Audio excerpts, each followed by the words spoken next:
Tahukah kalian bahwa setiap dokter memiliki kemampuan untuk melihat masa lalu?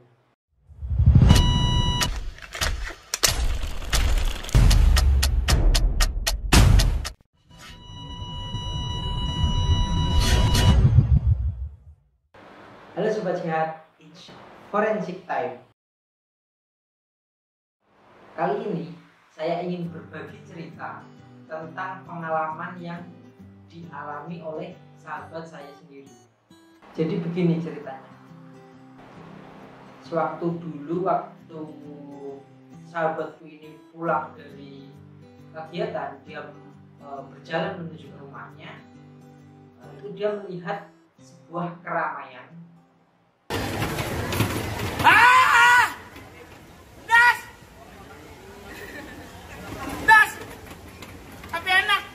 Langsung saja tanpa pikir panjang, sahabatku ini mendekati keramaian tersebut dan bertanya ke orang-orang sekitar.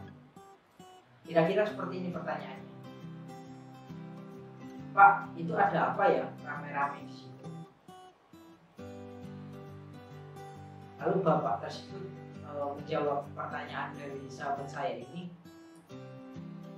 Itu dek, ada penemuan seorang mayat. Sontak saja yang karena namanya juga manusia ya, sahabatku ini langsung masuk ke keramaian tersebut dan melihat ada seorang mayat yang ditemukan. Terus kemudian juga di situ sudah ramai polisi, ada tim lain juga. Kalau nggak salah itu kata teman itu ada seorang dokter yang lagi periksa mayat tersebut. Berhubung sahabatku ini nggak kuat karena melihat orang meninggal, jadi dia memutuskan untuk pulang, lalu kemudian tidur. Setelah bangun tidur, dia menyalakan televisi. Di televisi itu sahabatku ini melihat sebuah berita yang isinya mengabarkan tentang penemuan mayat yang tadi disaksikan sendiri oleh sahabatku ini. Dalam berita tersebut, dokter dari tim yang menangani penemuan mayat itu memberikan keterangan bahwa kemungkinan mayat tersebut meninggal pada hari itu jam sekian, antara jam sekian sampai jam sekian. Sahabatku ini makin keheranan. Karena apa? Karena padahal dokter itu tidak ada di tempat kejadian sewaktu orang tersebut baru meninggal. Tapi kok bisa dokter memberikan keterangan bahwa kemungkinan orang tersebut meninggal pada pukul sekian sampai dengan pukul sekian. Nah, yang jadi pertanyaan adalah, apakah dokter itu sakti karena bisa melihat masa lalu, atau memang diajari sewaktu zaman kuliah dulu? Karena alasan itu, aku bertanya. Dia bertanya seperti ini, Bal, kamu bisa melihat masa lalu ya? Bingung dong.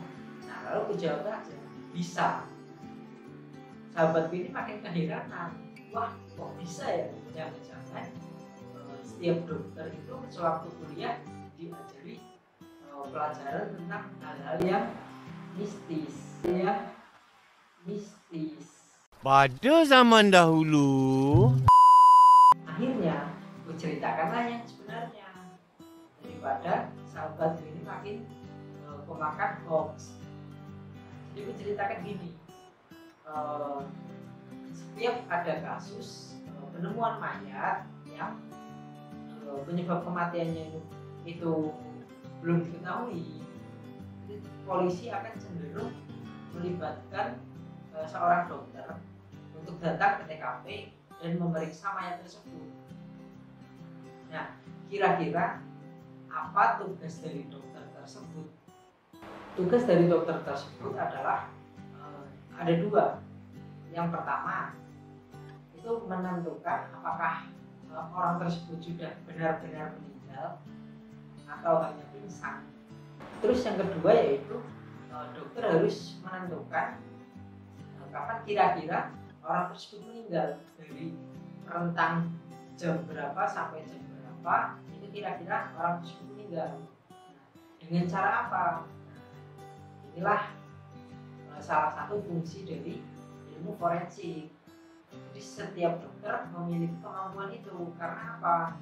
Karena para dokter ini sewaktu zaman kuliah dulu itu belajar yang namanya ilmu forensik. Bagaimana dokter bisa tahu apakah orang tersebut itu sudah benar-benar meninggal dan kapan kemungkinan waktu meninggalnya orang tersebut, yaitu dengan cara melihat tanda-tanda kematian.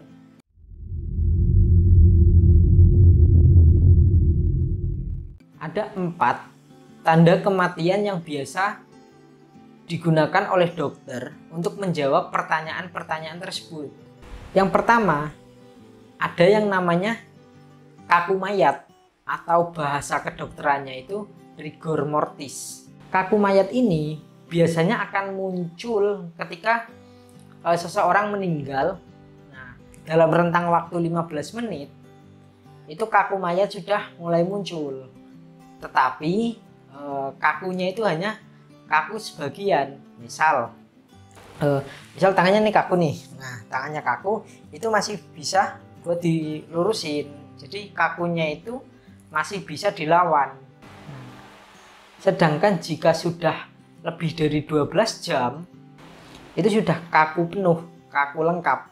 Jadi misal kaku gini terus kemudian mau sekeras apapun coba dilawan itu bakalan susah. Baru ketika sudah 24 jam waktu dari kematian orang tersebut itu kaku mayat sudah hilang. Makanya mayat-mayat yang ditemukan jika keadaannya sudah lemas itu kemungkinan dia sudah meninggal lebih dari 24 jam. Yang kedua, ada yang namanya lebam mayat atau bahasa kerennya itu livor mortis. Jarak waktu dari seseorang meninggal ke munculnya lebam mayat itu 15 menit. Tapi ketika ditekan itu lebam mayatnya itu masih bisa hilang. Kecuali kalau sudah lebih dari 8 jam. Itu lebam mayatnya mau ditekan sekeras apapun, lebam mayat tersebut tidak akan hilang. Kemudian tanda kematian yang ketiga yaitu penurunan suhu atau bahasa kerennya itu algor mortis. Penurunan suhu ini biasanya akan muncul setelah 2 jam dari orang tersebut meninggal. Lalu akan muncul akan turun setiap 1 jamnya itu 1 derajat Celcius. Nah, itulah kenapa orang yang sudah meninggal itu cenderung kalau disentuh itu dingin dibandingkan orang-orang yang masih hidup. Pengukuran penurunan suhu ini dilakukan dengan cara menggunakan termometer secara rektal ya, atau melalui anus ya. Tapi ini teman-teman nggak boleh coba. Nah, ini hanya sebagai pengetahuan teman-teman saja. Emang apa sih nggak boleh? Sombong amat.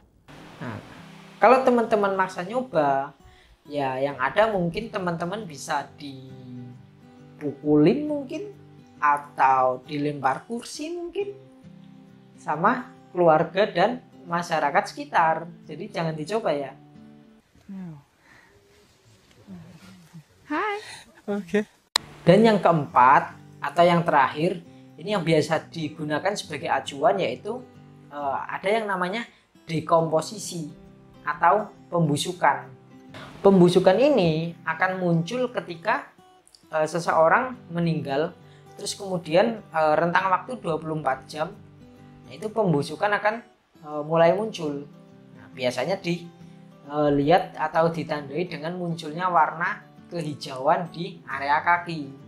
Nah, baru setelah itu kalau sudah 72 jam atau 3 hari itu akan muncul yang namanya gelembung pembusukan, kemudian kulitnya mudah terkelupas, dan juga rambut yang mudah dicabut.